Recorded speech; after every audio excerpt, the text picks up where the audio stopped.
Ouais, est-ce que Younous, il est là? Je ne connais pas Younous, c'est qui Younous? Devant tes parents, si tu as un prénom musulman, chose qui n'est pas obligatoire, sauf si tu as un nom spécifique qui va à l'encontre des règles de l'islam, par exemple, ne dis pas à tes amis de t'appeler de ton prénom musulman devant tes parents. Ça, c'est quelque chose de base. Ton père, il t'a appelé Joseph, il t'a pas appelé Youssouf, même si aujourd'hui tu t'appelles Youssouf. Donc ça, c'est important. Et c'est des petits détails qui sont importants. Ton copain qui va appeler à la maison et qui va dire « Est-ce que Abdelhaq, il est là ?» alors que toi, tu t'appelles Jean-Baptiste.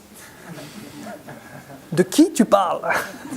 Mais c'est difficile, d'accord? Donc, cette relation. Autre élément, se rappeler de l'importance des parents dans toutes les religions monothéistes, d'une façon générale, il faut dire la vérité, spécifiquement dans l'islam.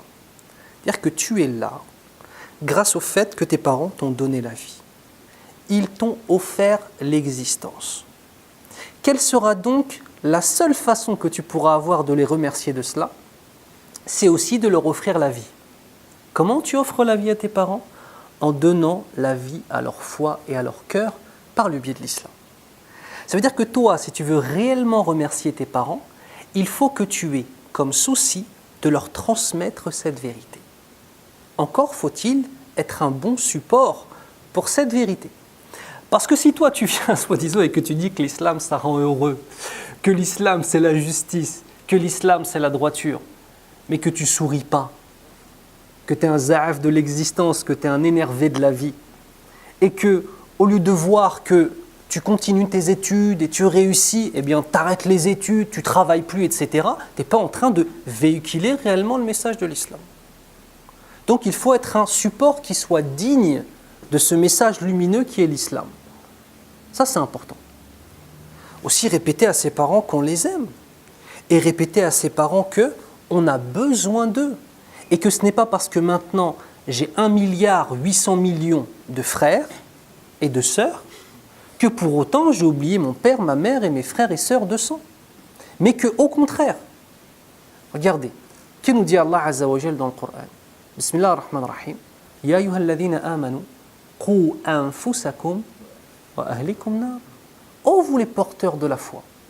C'est un honneur. Tu portes cette foi musulmane. Préservez vos propres âmes de l'enfer. Première des choses, toi-même.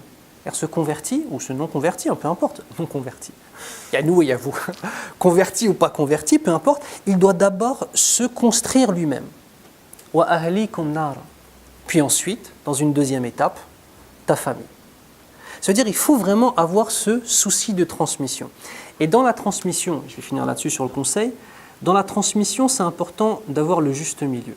Vous vous rappelez l'image de la pièce dans laquelle on vivait dans l'obscurité et la lumière. Souvent les convertis font une erreur, c'est qu'ensuite ils parlent que d'islam. Mais les gens qui sont autour de toi ne sont peut-être pas prêts à recevoir ce message d'une façon si intense. Ou bien alors au contraire, non, moi de toute façon je ne parle pas d'islam parce que c'est un sujet de tension. Et il passe 10 ans à ne jamais parler d'islam à sa famille, à son père, à sa mère, à ses frères, à ses sœurs. Et ce qu'il faut en fait, c'est réussir à obtenir un juste milieu. Tu sais comment tu fais? Tu sais comment tu peux parler de l'islam à ta famille sans être dans une optique de « attention, je vais parler de l'islam », parle-leur de ton quotidien. De ton quotidien avec tes frères et sœurs musulmans et musulmanes. Et décris les belles actions que tu vois des musulmans et des musulmanes. Ça, au fur et à mesure, sans même dire « alors je vais te parler de l'islam », le prophète sallallahu alayhi wa sallam a dit « il ne le reconnaît pas comme prophète, pour lui c'est lourd ». Donc tu parles en fait de ton quotidien, et tu fais des références à Mohammed sallallahu alayhi wa sallam. Si ton père est chrétien, ou ta mère est chrétienne, ou tes frères et sœurs sont chrétiens et chrétiennes, cite Jésus. Jésus, on l'aime. Un musulman qui ne reconnaîtrait pas Jésus comme prophète d'Allah, parmi les 5 plus grands prophètes de l'histoire de l'humanité, cette personne-là ne serait pas musulmane. C'est de l'apostasie de ne pas reconnaître Isa alayhi salam comme prophète. Une personne qui viendrait dénigrer l'évangile et dirait que l'évangile n'a jamais existé, il n'y a jamais eu d'évangile qui est descendu, c'est du kufr. La personne n'est plus musulmane. Donc montrer ce lien. Et peut-être pour finir, si les parents sont chrétiens, dire, eh bien Moïse est le dernier à avoir porté, enfin parmi les derniers, ce n'est pas le dernier du tout, c'est le porteur de la Torah, avec Daoud alayhi salam, avec David, avec Suleyman, Salomon, ils ont porté le message du judaïsme et quand Jésus est venu, qu'est-ce qu'il a fait? Il n'a pas nié tout ce qu'il y avait avant, mais il a simplement corrigé un certain nombre d'éléments qui avaient été falsifiés et il a ramené plus d'amour dans le message. Et dire, eh bien, de la même façon que Jésus est venu compléter la religion de Moïse, eh bien, Mohammed vient compléter la religion de Isa alayhi salam. Et rappeler à une personne chrétienne que les seuls dans le monde à reconnaître Jésus comme prophète, c'est qui? Avec les chrétiens, bien sûr. C'est les musulmans. Et c'est quand même étrange que les chrétiens se sentent plus proches des juifs, alors que les juifs ne reconnaissent pas Isa alayhi salam, ne reconnaissent pas Jésus comme prophète. Et nous, on reconnaît Jésus comme étant un des 5 plus grands prophètes de l'histoire de l'humanité. Voilà le conseil que je peux donner, wallahu a'lam. Wa fika barak. Est-ce que c'est correct? Tu n'as pas besoin d'un autre frère pour poser?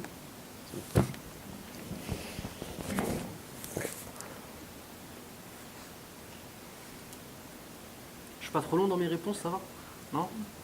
On va sauter une question. Ok. Donc, pour la prochaine question, Inch'Allah, pourquoi serait... Donc, je reformule. Quel serait le... Ok. Parce que c'est une question auquel il a déjà répondu, en quelque sorte. Donc on va soit la sauter ou... Ok. Je vais poser une question. Je vais te poser les questions que j'ai posées aux convertis lorsque j'ai fait ma vidéo. Quel serait le message que tu aurais à passer à un non-musulman s'il t'écouterait maintenant par rapport à notre religion, pour l'appeler à l'islam, Inch'Allah?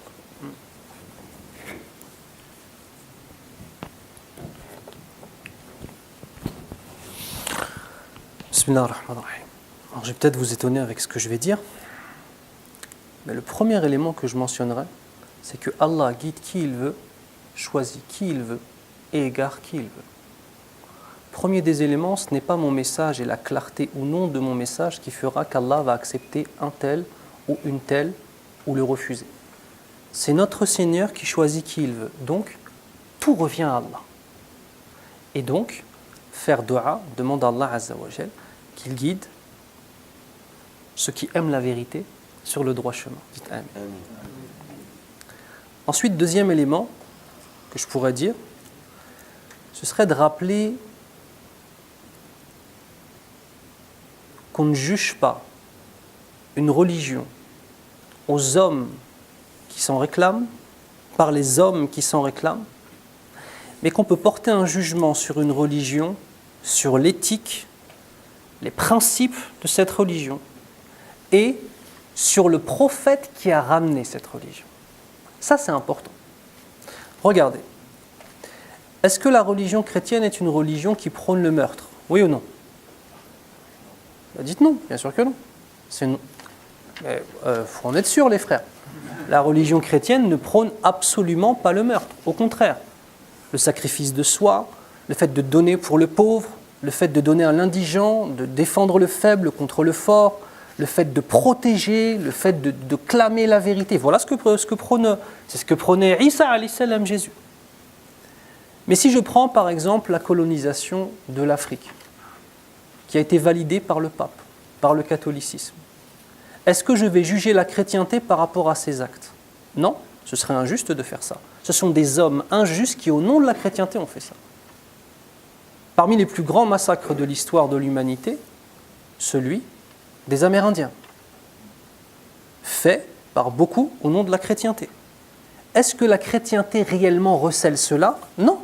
Mais c'est des hommes, encore une fois, les croisades, avec le massacre systématique de l'Afrique du Nord, du Moyen-Orient. Non, la chrétienté ne prône pas cela. Donc en fait, de la même façon que j'essaye d'être juste avec une autre religion et faire la différence entre ce que certains hommes et femmes font et d'autre part les principes de cette religion, eh bien il faut faire la même chose avec l'islam. C'est-à-dire l'important, ce n'est pas de regarder quels hommes et quelles femmes vont faire les plus grandes horreurs au nom de l'islam. L'important, c'est de voir que dit l'islam de cela. Ça, c'est important. Et ça, c'est de la justice. Parce qu'il faut être juste. Donc, si je devais parler à un non-musulman et tenter de lui dire que peut-être qu'Allah va l'honorer par l'islam, on ne sait pas, parce que c'est Allah qui choisit, d'accord ? Il faut être sincère dans sa façon de regarder. Enfin, tellement de choses à dire.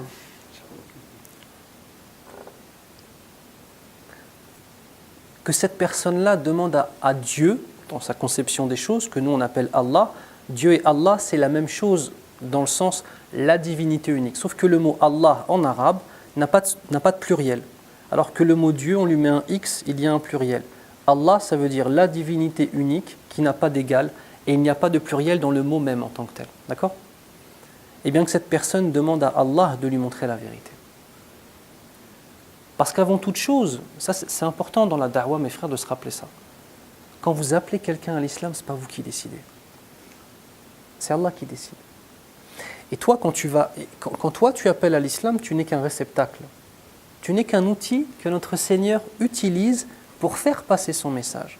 Et tu essayes juste d'être digne d'être un outil de notre Seigneur. Tu vois ? Donc tous ces éléments-là, ils sont importants. Et pour finir, qu'est-ce que je pourrais... J'ai tellement de trucs dans la tête là qui passent, il faut en choisir. Rappelez que l'islam, c'est avant toute chose une relation d'amour avec notre Seigneur. Et que nous ne reconnaissons pas simplement Jésus, ou simplement Mohammed, ou simplement Moïse, mais nous reconnaissons les 124 000 prophètes qui ont été envoyés par Allah Azza wa Jal sur cette terre, et les 314 messagers qui ont été envoyés.